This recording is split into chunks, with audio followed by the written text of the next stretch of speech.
Espírito Santo sobre a igreja dele, né? E o refrão é assim: seja bem-vindo entre nós, fique à vontade entre nós. Nós estamos convidando a Deus a ficar aqui no meio de nós, amém?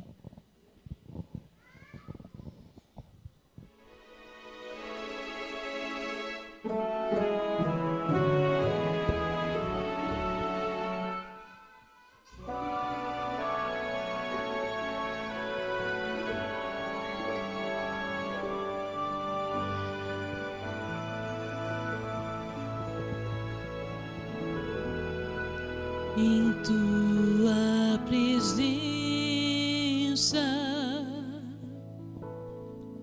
é onde eu desejo estar. Em tua presença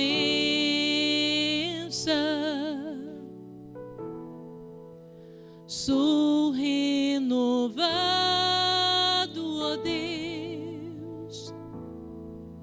Em tua presença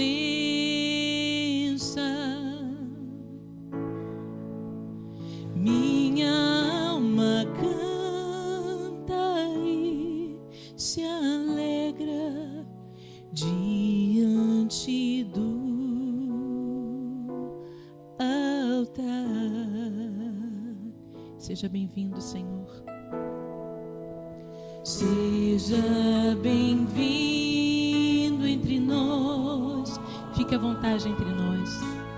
Fique à vontade entre nós. Somos teu povo, ó Deus. Somos teu povo, ó Deus. Somos teu Israel. Somos teu Israel.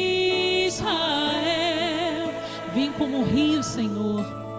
Vem como um rio. Vem, ó Espírito. Vem, ó Espírito. Teu povo clama por ti. Teu povo clama por ti. Seja bem-vindo. Esteja aqui com o seu povo, meu Pai. Nós precisamos dessa manhã, Senhor, da tua presença, Senhor. Que a unção do Espírito Santo esteja sendo derramada sobre cada família aqui. Que nós saiamos daqui cheios do poder do Espírito para vencer as nossas dificuldades, para vencer os nossos pecados, para que o Senhor transforme o nosso coração verdadeiramente. Então vamos falar agora para o Senhor nesta manhã. Seja bem-vindo, Senhor. Seja bem-vinda à Igreja de Madureira. Seja bem-vindo entre nós. Fique à vontade entre nós. Fique à vontade entre nós. Somos teu povo, ó Deus. Somos teu povo, ó Deus. Somos teu Israel. Somos teu Israel. Vem como um rio, Senhor. Vem como um rio.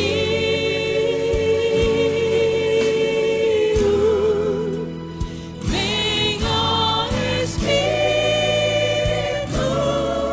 de Deus. Teu povo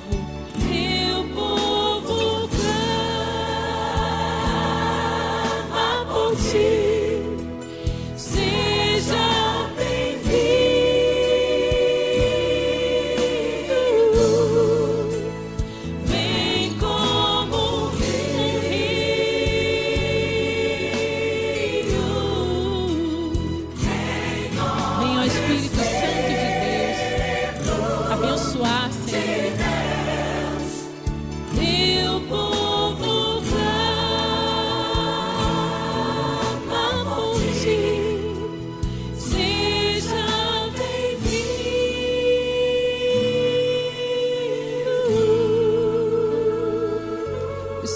Abençoar o nosso pregador, para que a palavra dele seja falada nesse dia, Jesus.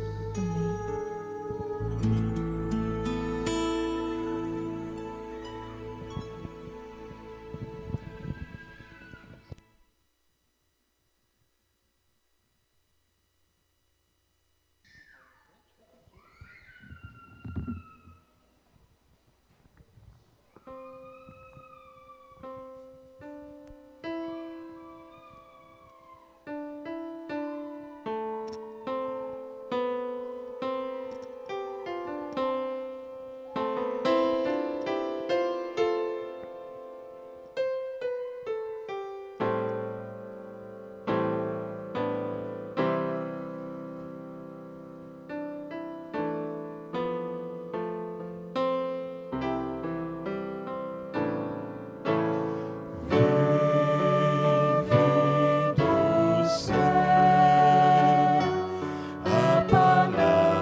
sublime instrução a nós vem do céu, a palavra do Senhor. Amém.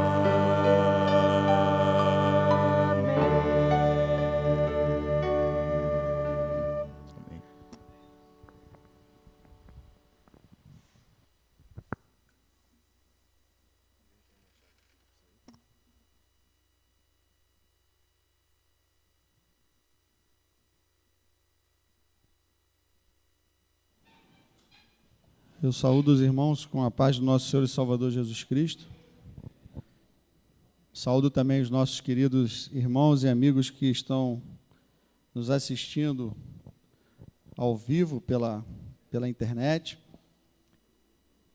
E peço aos irmãos que abram as suas Bíblias no livro de João, capítulo 8. João, capítulo 8, verso 31. João 8, 31. Amém? Com a Bíblia aberta, antes de nós lermos, gostaria que os irmãos fechassem os olhos para mais uma vez falarmos com Deus. Senhor, a Tua palavra se encontra aberta em nossas mãos, especificamente no Evangelho segundo João, no capítulo 8, no verso 31, que iremos ler agora. Queremos suplicar que o Teu Santo Espírito, mais uma vez, possa influenciar a nossa mente, iluminando, Senhor, para que possamos ver de forma muito clara aquilo que Tu deseja de cada um de nós. Ao ler então a Tua palavra, Senhor, ela possa encontrar lugar em nossa vida, em nosso coração, e fazer a transformação necessária. Nós Te suplicamos essas bênçãos em nome e por amor de Jesus. Amém. João 8, 31.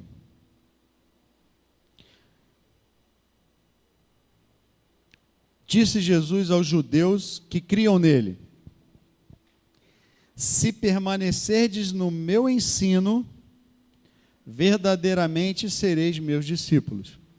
É o que diz a minha tradução. Em outras traduções pode estar escrito: se vós permanecerdes na minha palavra, sois vós verdadeiramente meus discípulos.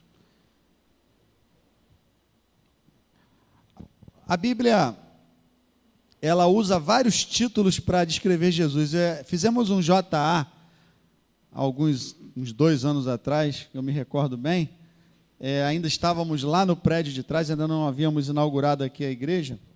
E nesse JA, nós fizemos uma lista dos vários títulos que a Bíblia usa para falar de Jesus. São alguns deles, né? O bom pastor, o pão da vida, água da vida, porta das ovelhas, filho do homem, filho de Deus, luz do mundo, videira verdadeira, o caminho, a verdade e a vida, Salvador, Senhor e outros. Nesta manhã, nós iremos nos ater, dentro da nossa meditação, em 2 títulos que Jesus recebe na Bíblia: Salvador e Senhor, que é a base do projeto Reviver, que nós estaremos iniciando a partir de amanhã. Aqueles que ainda não iniciaram, cada família vai estar iniciando a leitura durante 43 dias consecutivos, né?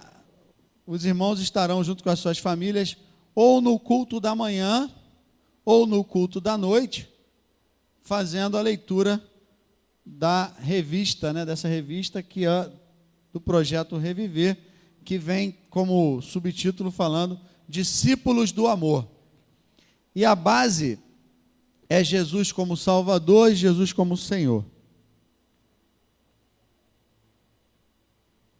Jesus como Salvador e Jesus como Senhor. Jesus como Salvador, nós conhecemos bem a experiência de Jesus para se tornar o seu e o meu Salvador. Ele veio a esse mundo, ele largou as cortes, as mansões celestiais, abandonou o seu trono de glória, se transformou num ser humano, se fez homem, habitou entre nós, entre a raça humana, cheio de graça e cheio de verdade, mas nem por isso ele deixou de sofrer aqui todas as agruras, passar por todos os problemas que um ser humano passa, empoeirou os seus pés aqui na história desse mundo, foi solidário em todo o sofrimento que você e eu passamos, porque ele também passou. E aí ele pode dizer para você e para mim, nesta manhã, eu não sei qual é o seu problema, eu não sei, Deus sabe. Quando no momento de oração intercessória, o Sérgio pediu para que você que tivesse alguma necessidade, algum pedido especial a Deus, viesse à frente, eu vi que várias pessoas se levantaram. Só você e Deus sabem. Mas uma coisa Jesus pode dizer, eu sei o que você está passando. Ele diz isso para mim e para você. Seja qual for o problema, eu não sei qual é o seu problema, mas qualquer que seja o seu problema, Jesus sabe porque ele também passou por isso. Por exemplo, será que o seu problema é tentação? Será que você está sendo tentado a se afastar dos princípios de Deus? Será que é a tentação o teu problema?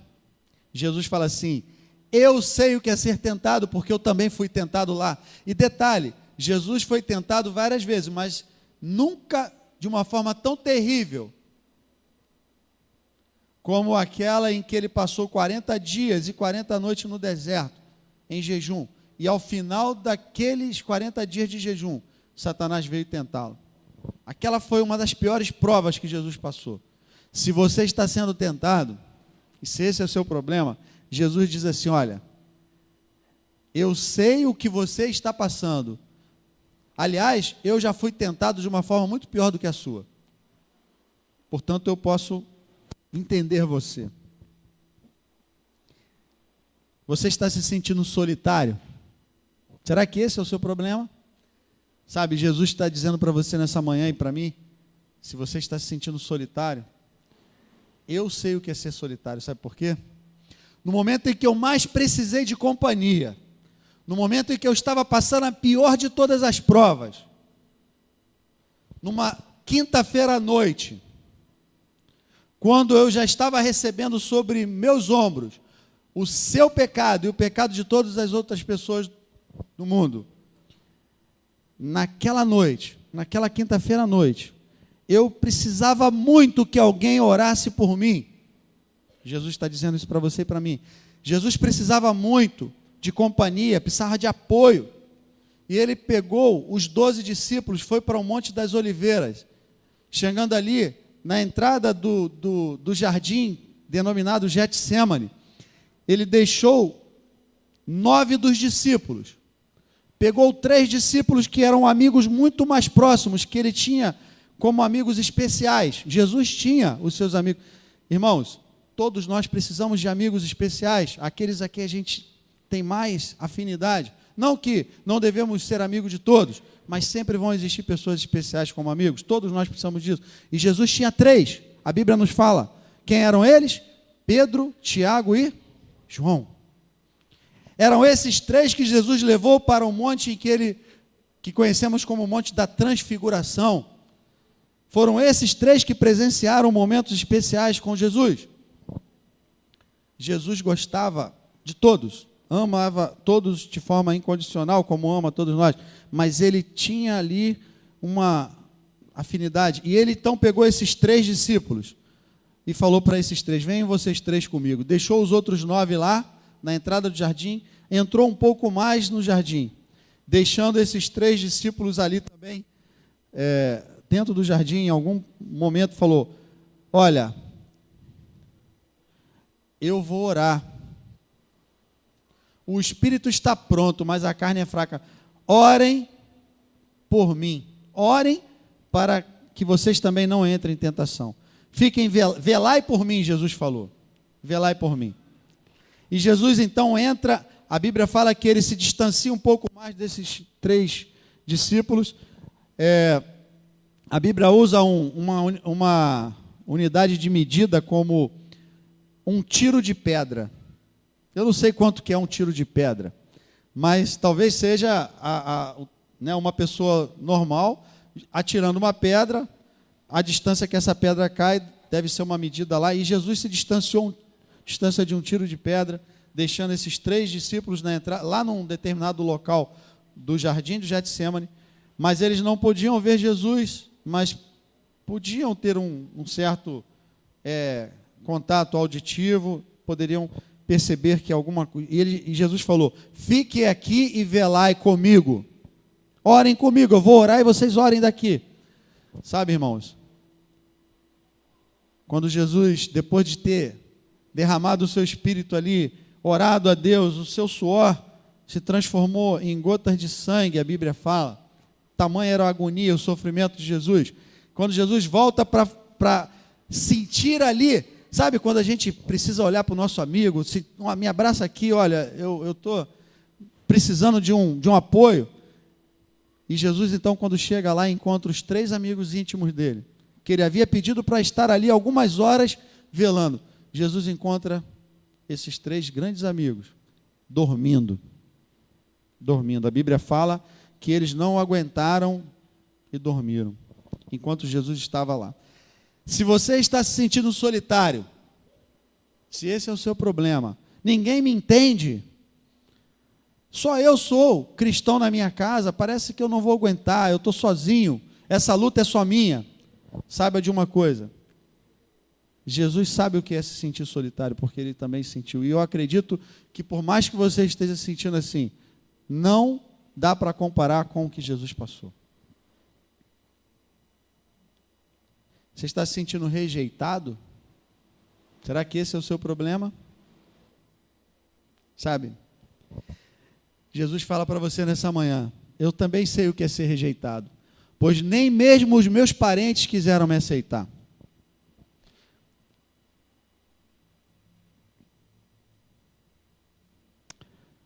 Será que você tem chorado, derramado lágrimas, está triste? Jesus diz para você nesta manhã: eu sei o que é que você está passando, porque eu também já chorei. Quando os outros zombam da tua convicção, da tua fé, você acha que está sozinho? Jesus sabe o que é isso. Cuspiram no rosto dele, zombaram dele, escarneceram dele. E ele diz para você e para mim nesta manhã, a mesma oração que eu fiz ao Pai quando estava sendo crucificado, ele fala para você e para mim: eu fiz e faço por você. Pai, perdoa-lhes. Você está se sentindo culpado? Jesus diz: eu te perdoo. E não só te perdoo, mas pego os seus pecados e lanço num lugar onde ninguém pode mais ter acesso a eles.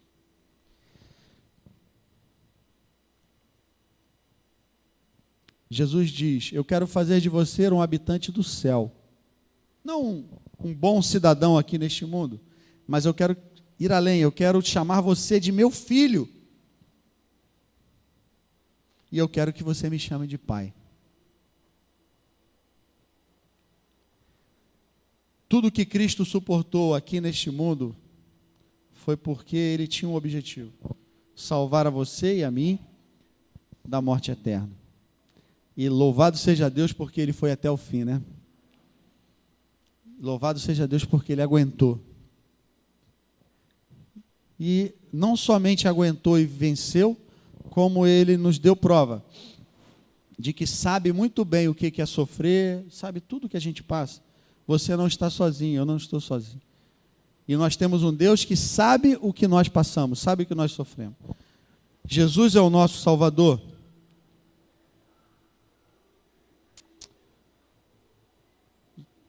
Jesus, ele está interessado na sua e na minha salvação, no seu e no meu bem-estar também. Só que tem um detalhe. O seu e o meu bem-estar estão em segundo plano para Jesus. Quando o assunto é salvação, essa é a prioridade para Jesus. Por isso, irmãos, se ele precisar deixar o seu bem-estar de lado, para que você se salve, ele vai ter que te dizer assim: meu filho, eu sei que você quer isso, eu sei até que você precisa disso, eu sei que isso vai te deixar feliz, mas aceite o que eu vou te dizer agora: a minha graça te basta, porque o poder se aperfeiçoa na fraqueza. Se eu te der isso, você vai se perder. Quando o assunto é salvação, nada mais importa para Jesus. O mais importante é que você esteja no céu com Ele para sempre. Por isso, se for preciso, até mesmo tirar o seu conforto, o seu bem-estar, isso vai acontecer. Mas isso não quer dizer que Ele não esteve interessado no seu bem-estar. Você só não terá esse bem-estar, esse conforto, se isso for algo que vai atrapalhar a sua salvação. E quem pode muito bem saber disso, tem condições de avaliar se isso vai ou não tirar você do céu, é Jesus. Ainda bem que Ele pode saber, né? Senão Ele nos daria, porque pedimos, e aí a gente ia se perder.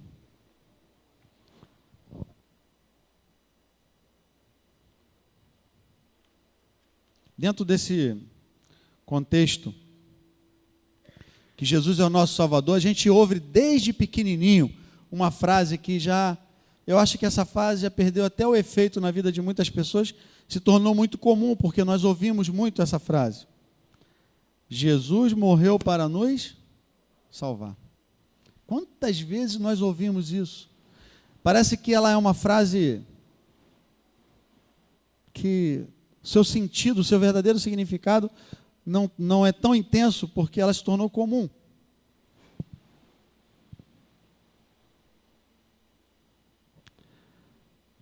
Sabe, nós temos aqui nesta manhã um grupo de pessoas, todos nós que aqui estamos, somos um grupo de pessoas que viemos de famílias diferentes, nascemos e fomos criados e vivemos em lugares diferentes, de classes sociais diferentes, gerações diferentes. Temos pessoas de várias gerações aqui, pessoas que viveram experiências diferentes. Dificilmente encontraremos experiências iguais aqui, formações diferentes.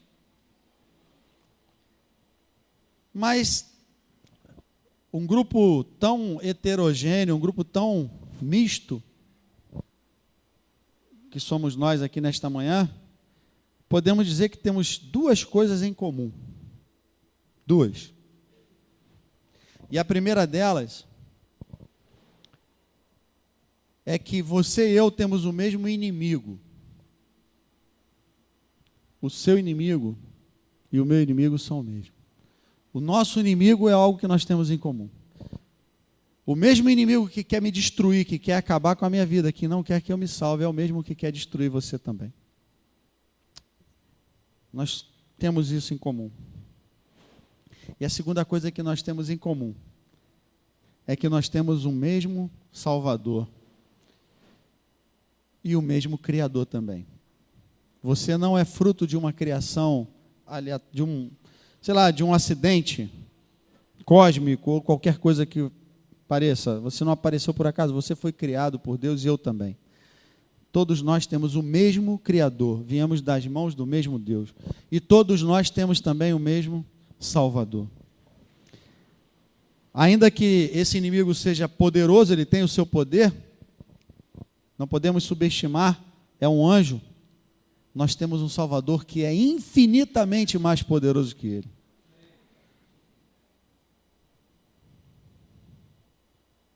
Sabe, nós temos aqui nesta manhã pessoas que nos visitam, amigos que não fazem parte dessa igreja.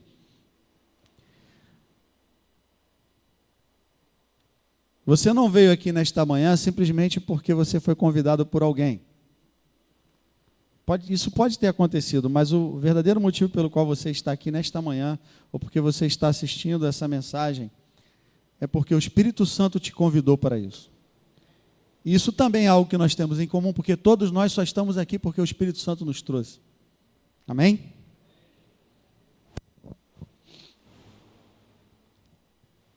E eu queria dizer uma coisa para você que não faz parte ainda da família de Deus. Só Jesus pode te salvar. Não há outro meio, não há outro caminho, não há outra solução. Mas sabe, você e eu que estamos aqui, que fazemos parte desta igreja, que um dia passamos pela experiência do batismo e que somos adventistas do sétimo dia, louvado seja Deus por isso, também corremos o mesmo risco daqueles nossos queridos amigos que ainda não fazem parte da família de Deus. Corremos o mesmo risco de achar que podemos nos salvar sem Jesus. Por exemplo, você foi batizado, você aceitou Jesus como Salvador, passou pela experiência maravilhosa do novo nascimento, como eu, e aí eu começo agora a trabalhar para Jesus, que é louvável e necessário e faz parte do discipulado. Só que eu começo a olhar para um irmãozinho ou uma irmãzinha que não está fazendo a mesma coisa que eu, e eu começo então a ficar chateado e falar, poxa, mas aquele irmão não faz nada. Mas olha como é que eu sou, olha, eu faço isso, eu faço aquilo. Aí eu descubro que por algum motivo, algum irmão, alguma irmã, não está, sei lá, sendo fiel a Deus na guarda dos mandamentos, ou do sábado, ou não está sendo fiel na devolução daquilo que pertence a Deus. E eu falo, olha, mas eu guardo o sábado de pôr do sol, eu faço isso. Aquele irmão está fora. E eu começo então a fazer aqui e ali comparações, até porque eu faço tudo certinho, eu cumpro as regras, eu cumpro todas as regras, tudo que está na Bíblia. E aí, irmãos, eu começo a olhar para mim e começo a olhar para o meu próximo e esqueço de olhar para quem? Esqueço de olhar para a única pessoa que pode me salvar. Muitos anos atrás, o irmão, esqueci o nome, ele cantou no coral, Djalma. O irmão Djalma pregou Madureira, muitos anos atrás. E ele falou uma coisa que eu nunca... É engraçado, né? Que às vezes tem algumas mensagens que a gente ouve que a gente lembra de algumas frases. Que eu pelo menos, sou assim, não esqueço. Frase do pastor Alcimar, frase do pastor Bulhon, frase do pastor Haroldo, frase desse irmão. Ele falou o seguinte, ele pregou, eu me lembro que no sermão ele falava o seguinte, que nós devemos ser como a águia, e a Bíblia compara o cristão à águia verdadeiramente, que olha para frente e para o alto, e não como os urubus. Eu não sei quantos lembram dessa mensagem do Djalma, mas não como os urubus que vivem olhando para baixo e que só comem carniça. Interessante a comparação. Satanás quer que você olhe para baixo. Quando você olha para você, para as suas virtudes, você está olhando para baixo. Quando você olha para Jesus, você está olhando para o alto e para frente. Quando você olha para o seu irmão, para os defeitos dele, para os problemas dele, para os pecados dele, até mesmo para o que ele tem de bom para servir de exemplo para você, cuidado. O nosso exemplo é Jesus, você está olhando para baixo. E eu nunca mais esqueci disso. Simples, mas muito profundo. E aí, irmãos, começa você a receber, aí vem Satanás e coloca, não que nós não gostemos e não devemos elogiar as pessoas, mas cuidado com os elogios, porque às vezes você faz o trabalho de Deus e vem um irmão e elogia e tal. Cuidado com o que aquilo pode fazer com você. E aí você começa a falar, mas eu dou um bom testemunho, mas eu sou isso, eu sou aquilo, e começa a olhar para você. A nossa salvação e a nossa vida deve estar centrada em Cristo e não centrada em nós. Nosso viver deve ser cristocêntrico e não egocêntrico. E esse é o perigo que tanto eu e você corremos, que fazemos parte desta igreja, que um dia recebemos a mensagem de salvação e aceitamos, quanto aqueles que estão lá fora, que ainda não fazem parte do povo de Deus. Tentar achar que temos como nos salvar porque fazemos coisas boas, porque somos bons. Dentro do contexto de Cristo como Salvador, lembram, nós estamos analisando Jesus com 2 títulos, Salvador e Senhor. Ainda falando de Jesus como Salvador, Ele é o nosso Salvador, sim, Ele é. Ele quis ser o nosso Salvador.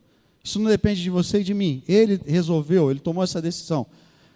Mas, cuidado, porque você pode colocá-lo de lado.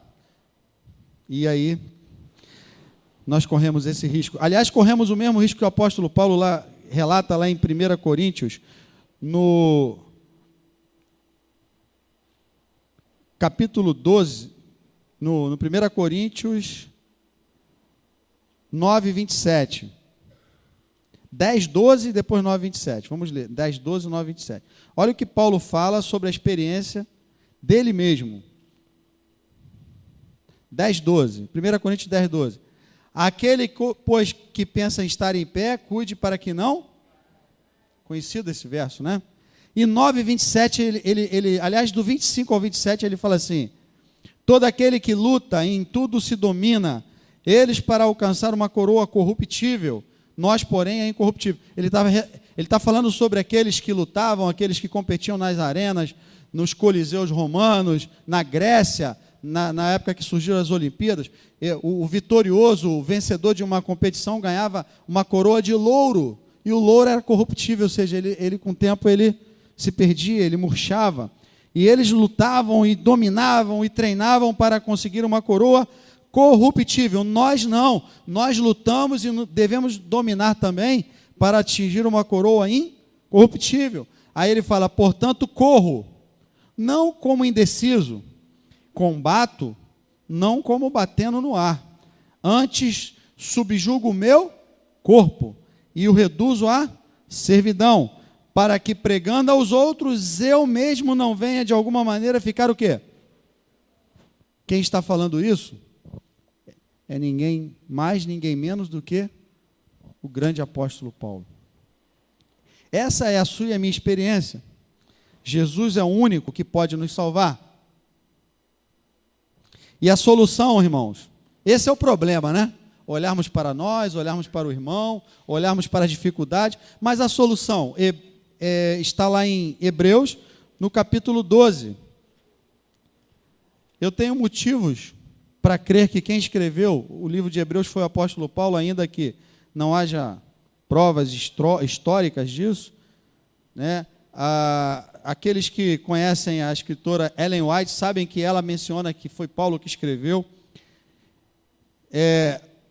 Hebreus 12, do verso 1 em diante, ele fala assim: portanto, visto que nós, eu e você, também estamos rodeados de tão grande nuvem de testemunhas, deixemos todo o embaraço, tudo aquilo que te atrapalha, e todo o pecado que de tão perto nos rodeia, e corramos com perseverança a carreira que nos está proposta. Aí vem a solução, verso 2, olhando firmemente para o pastor, certo? Olhando firmemente para o ancião, olhando firmemente para quem? Para Jesus, que ele é o quê? O que diz aqui? Autor e consumador da minha e da tua fé. Amém? Irmãos, só há um meio, só há uma forma de salvação. Não somente aceitar Jesus como Salvador, mas olhar diariamente e a todo momento para Jesus. Bom, mas ainda que tenhamos Jesus como Salvador, existe esse outro aspecto de Jesus que vamos analisar agora para finalizarmos, que é Jesus como Senhor. Vamos ver o que o apóstolo Pedro fala sobre Jesus como Senhor. 1 Pedro 3,15. 1 Pedro 3,15.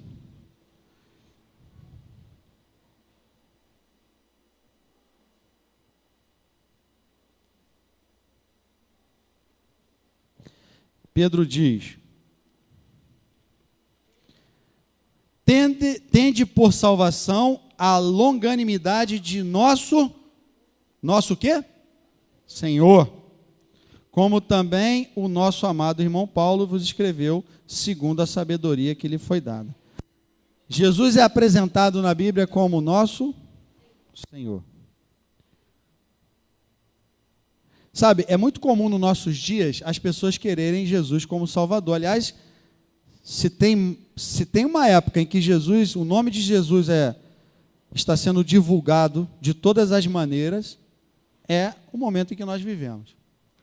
É comum você ouvir pessoas falarem: eu sou cristão, eu sou evangélico, eu sou católico, eu sou cristão, eu sou espírita, mas Jesus, tal, fala de Jesus. E é comum todos falarem que Jesus é o seu Salvador, que aceitaram Jesus como Salvador.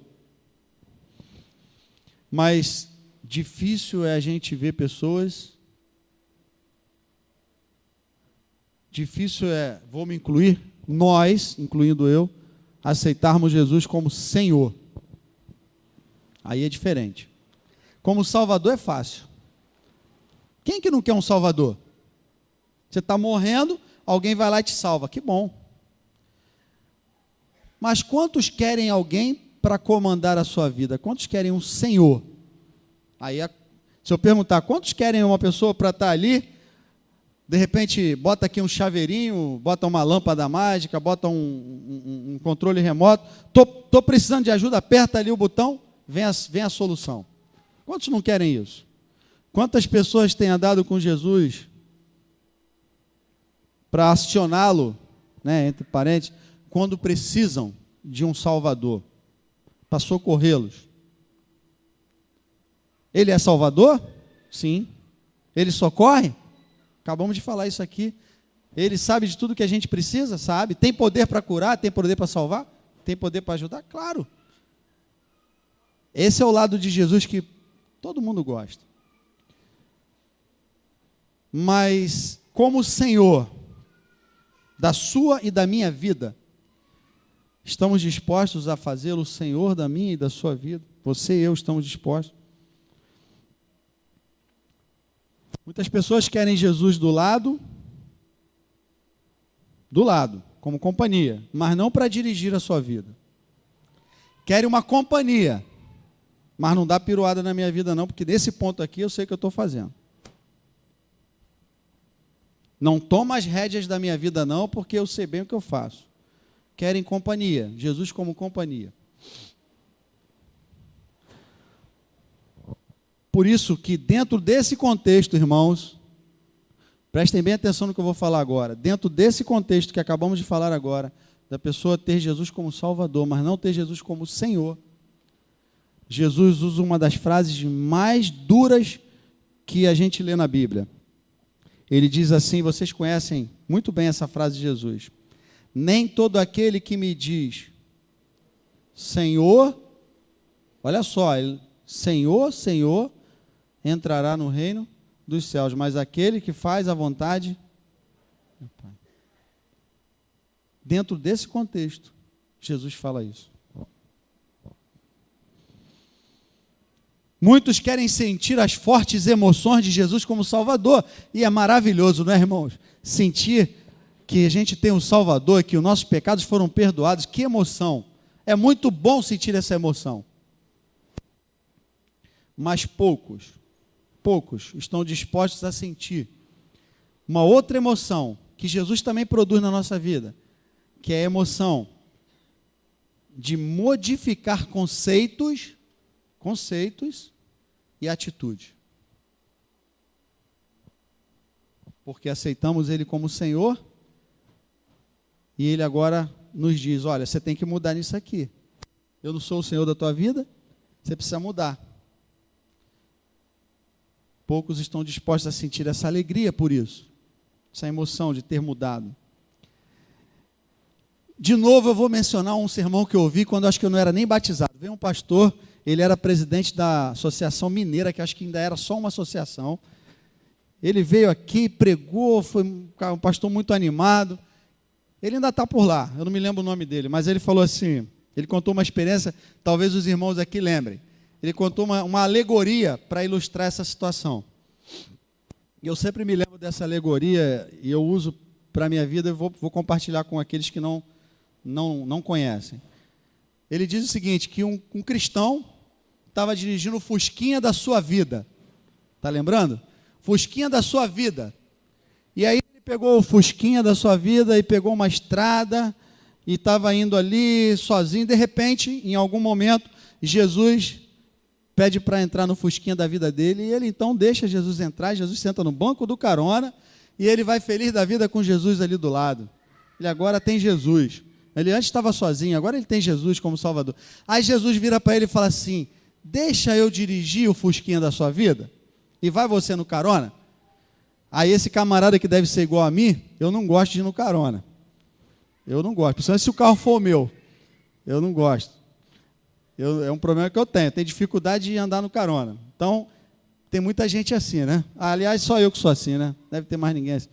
E aí, esse cristão, quando olhou para Jesus, falou, não, Jesus, está tudo tranquilo, eu dirijo bem, você está do meu lado, vamos conversando. E foi. Não deixou Jesus dirigir o Fusquinha da sua vida.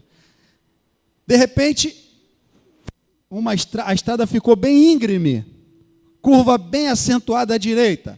Só passava um carro e ele começa a subir, tranquilo.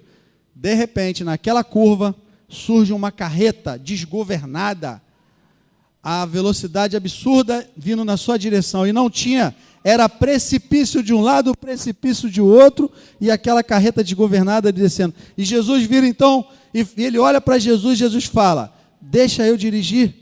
E ele, não. E ele então, desesperado, quando a carreta chega perto, ele vira o volante, o Fusquinha cai no precipício, quebra tudo, ele se arrebenta todo, vai para o hospital, está lá no hospital, todo quebrado. Jesus vai lá visitar ele. Por que você não deixou de... Não, Jesus, olha, eu consegui me salvar e tal, mas... Enfim, ficou bom, se restaurou, lá vai ele de novo na mesma estrada agora da sua vida, com o seu Fusquinha, dirigindo, e Jesus do lado. Jesus, deixa eu dirigir. Não, não precisa. De repente, o que acontece? Subida, acentuada, curva, acentuada à direita, quem desce? Carreta desgovernada de novo. Jesus, deixa eu dirigir. Não, joga o Fusquinha de novo, se arrebenta todo e vai parar no hospital. Jesus, mas você não deixou dirigir? Não, mas não precisa, Jesus, eu vou melhorar, vai dar tudo. Aí melhorou, está ele de novo na estradinha lá pela terceira vez. Subida, íngreme, curva, acentuada à direita. Quem está descendo? A mesma carreta. E agora ele ali desesperado, Jesus fala, deixa eu dirigir o Fusquinha da sua vida. E ele então, deixa Jesus. Jesus assume a direção. A carreta vem se aproximando e Jesus não está nem aí. E aquele homem já está com vontade de meter a mão no volante e Jesus está ali tranquilo. E agora Jesus então, olhando para frente, tranquilo, a carreta se aproxima e ele consegue ver. É uma alegoria, irmãos, mas ilustra bem a nossa vida. Ele vê na direção daquela carreta demônios com olhos de fogo querendo destruí-lo. E agora, quando aqueles demônios olham e vê que quem está dirigindo o Fusquinha da vida daquele cristão é Jesus, a carreta é que cai no precipício. Porque os demônios não conseguem seguir e eles se ajogam. Muitas vezes, nós não permitimos que Jesus dirija a nossa vida, mas queremos que ele esteja sentado do lado. E a gente se arrebenta tanto, igual esse cristão, para entender que basta deixar Jesus dirigir e a gente senta no banco do carona. O meu filho, o Rafael, ele era muito pequenininho, ele gosta muito de carro, e uma vez eu estava dirigindo, e ele sempre senta atrás, até hoje ele senta atrás de mim, não senta atrás do banco do carona, quando ele está atrás. Ele pegava qualquer coisa e ficava fazendo de volante, né? E aí, do nada, a gente estava dirigindo, ele pequenininho, ele virou e falou assim: pai, mãe, olha só, Jesus, eu sou o carro e Jesus é o motorista. Quer dizer, é interessante isso, né? O conceito que ele tinha como criança de Jesus dirigir a sua vida, né? Então, é exatamente dessa forma simples. Jesus deve ser o nosso Senhor, não somente para a gente chamá-lo de Senhor, para nós chamarmos Ele de Senhor, mas Ele tem que tomar as rédeas, Ele tem que tomar a direção da nossa vida. E é difícil, irmãos, é difícil. Bom, a serva do Senhor, a irmã Ellen White, ela faz um comentário no livro Caminho a Cristo, na página 47 e 48, ela diz assim: o poder da escolha deu Deus ao homem, e a ele compete exercê-lo. O poder de escolha, só eu e você podemos exercer. Não podeis mudar vosso coração, não podeis por vós mesmos consagrar a Deus suas afeições. É impossível você mudar o seu gosto. Eu gosto de usar isso, eu gosto de comer aquilo, eu gosto de fazer isso ou aquilo. Você gosta, você não pode mudar isso por você mesmo. Mas podeis, olha o que ela fala aqui, podeis escolher servi-lo, podeis dar-lhe a vossa vontade. Senhor, essa é a minha vontade, eu estou entregando ao Senhor. Aí, sabe o que vai acontecer? Ele então operará em vós, em mim e você, o querer e o efetuar segundo o seu beneplácito. Não é isso que o apóstolo Paulo fala? Ele que opera em mim e você, tanto o querer quanto o efetuar. Mas é necessário que você entregue a sua vontade a Ele. É necessário que eu entregue a minha vontade a Deus. Deste modo, toda a vossa natureza será levada sob o domínio do Espírito de Cristo.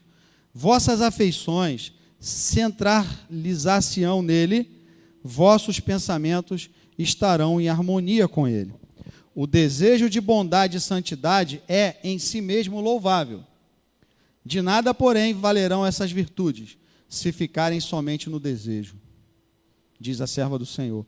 Muitos se perderão, enquanto esperam e desejam ser cristãos.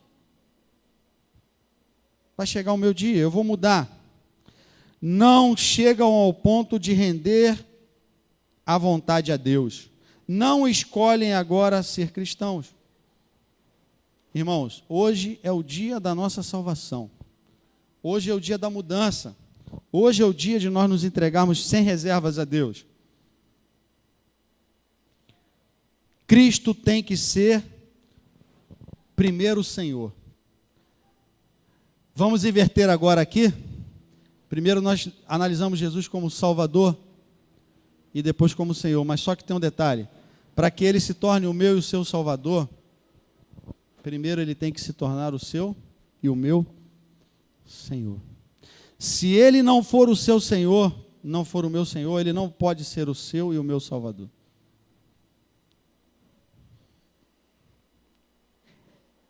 É sobre isso que nós vamos nos próximos 43 dias estudar, junto com a nossa família, lendo a cada dia a meditação do projeto Reviver. O nome é bem apropriado, Reviver. Uma nova vida. Viver novamente a experiência da salvação. Reviver. E finalizando, irmãos, isso tem tudo a ver com uma palavrinha que a gente conhece muito, chamado mordomia. Mordomia, que significa, mordomo significa ser dono com, o dono com Deus. Administrador dos bens de Deus, mordomo. E essa palavra, esse conceito de mordomia, nós acreditamos, nós como cristãos, acreditamos que não começa com obrigação. Não é uma obrigação que você tem. Não é. Não é um medo, não é o legalismo. Mordomia não é isso. E ela também não é o desejo de ter ou de ganhar coisas. Vou dar para Deus, vou fazer porque Ele vai me abençoar. Não. Não. Ela começa com fazer de Cristo o Senhor da sua e da minha vida. É assim que começa a mordomia.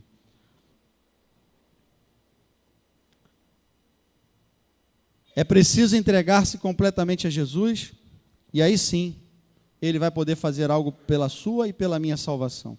Fora isso, não tem jeito. Judas, ele foi um traidor, mas por que Judas e não outro discípulo? Jesus não deu o mesmo poder para Judas de expulsar demônios? Sim, deu. Curar enfermos? Sim, Judas curava enfermos. Pregava a mensagem? Sim. Foi evangelista, fez tudo isso. Sabe qual foi o problema?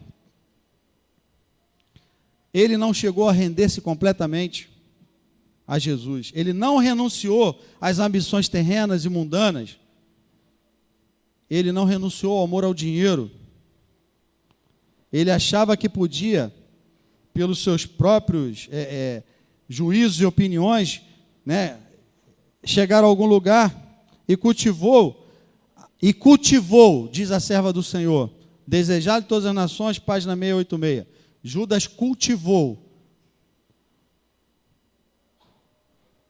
a disposição de criticar e de acusar. Isso levou Judas a se tornar o traidor. Isso porque ele não se entregou a Jesus, irmãos. Se você e eu não nos entregarmos a Jesus como Senhor, nós vamos criticar, nós vamos acusar, nós vamos fazer tudo isso.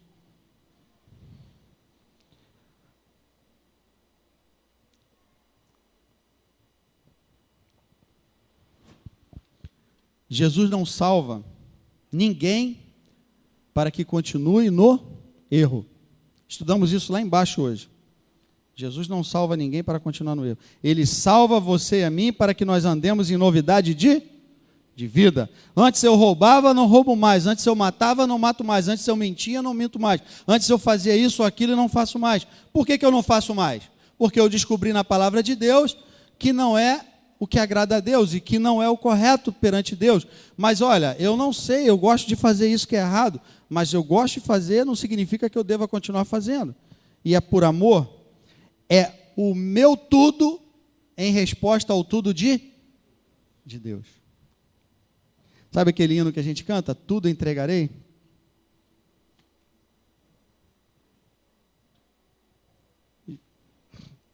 Você precisa entregar a Jesus.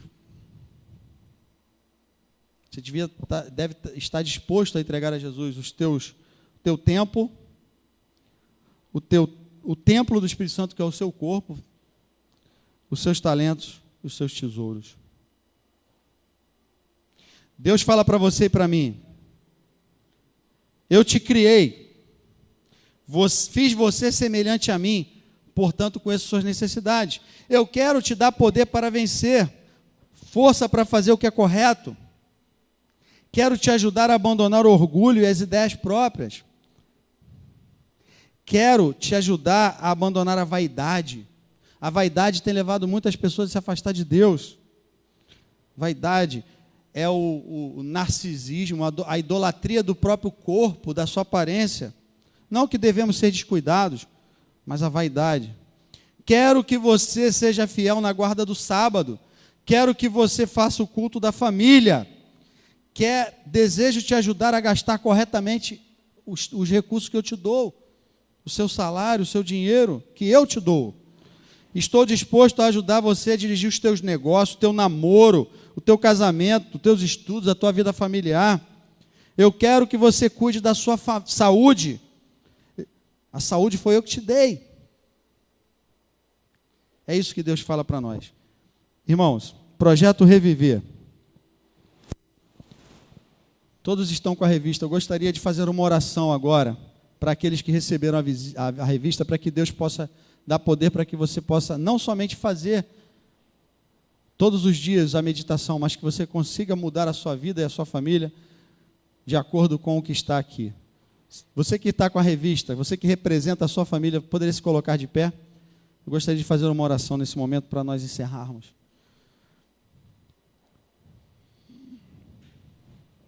Você vai conhecer Jesus como Senhor e como Salvador um pouco mais durante esse projeto. Feche os seus olhos. Senhor, estamos aqui iniciando um projeto que teve origem, Senhor, através dos líderes da Tua igreja, em toda a divisão sul-americana. É um projeto que tem o objetivo de nos aproximarmos mais de Ti, como irmãos, como família, como servos Teus. Que possamos, Senhor, não somente começar e terminar esse projeto, que não deixemos pela metade, mas que a cada dia possamos ser transformados, Senhor, e que possamos colocar a nossa vida de acordo com a Tua vontade, de acordo com o Teu querer, e viver então, Senhor, uma experiência nova contigo. É o que nós suplicamos em nome de Jesus. Amém. Pode assentar. Vamos ouvir um louvor agora. Em seguida estaremos nos despedindo. Deus seja louvado pela mensagem e que o Senhor seja o nosso Senhor, o nosso Salvador e o Deus que continua sempre cuidando de nós.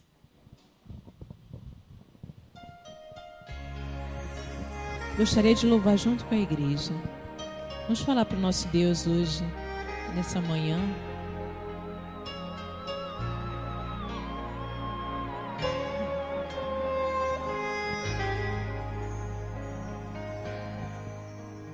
Eu preciso aprender um pouco aqui, preciso aprender um pouco ali.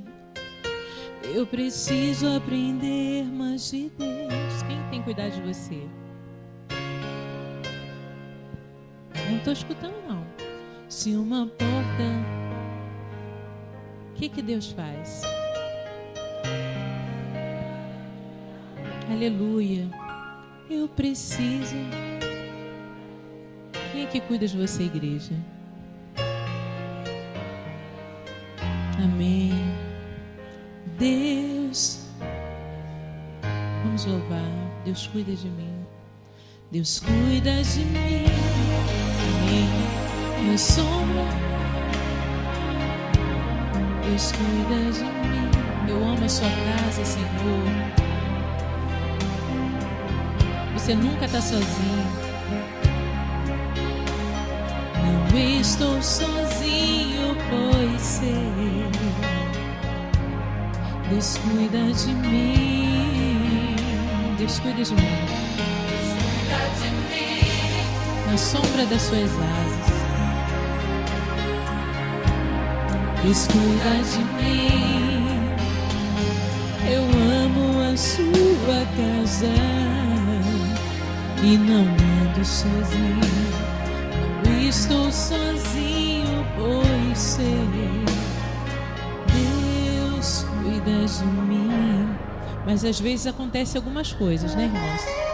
Se na vida não tem direção, eu preciso tomar a decisão.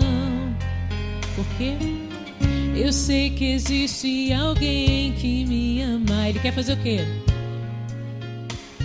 Amém. Se uma porta se fecha aqui, Deus faz o quê? Outras portas se abrem ali. Eu preciso aprender mais de Deus, porque Ele é quem cuida de mim. Fala pro seu irmão: Deus cuida de mim. Fala pro seu irmão: Deus cuida de mim, cuida de você também. Deus cuida de mim, amém. A sombra das suas asas, Deus cuida de mim. Eu amo a sua casa e não ando sozinho. Não estou sozinho, pois sei. Quem cuida de vocês? Amém. Vamos louvar o Senhor, quero ouvir. Deus cuida de mim. Na sombra das suas, Deus cuida de mim. Eu amo, amém. E não ando sozinho.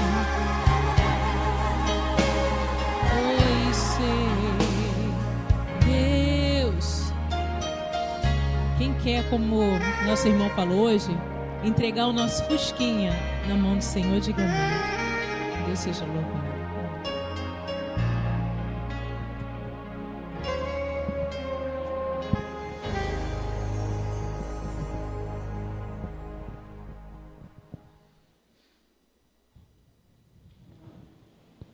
Senhor, nosso Deus, nós te louvamos porque a Tua palavra é maravilhosa e transforma a nossa vida, Pai.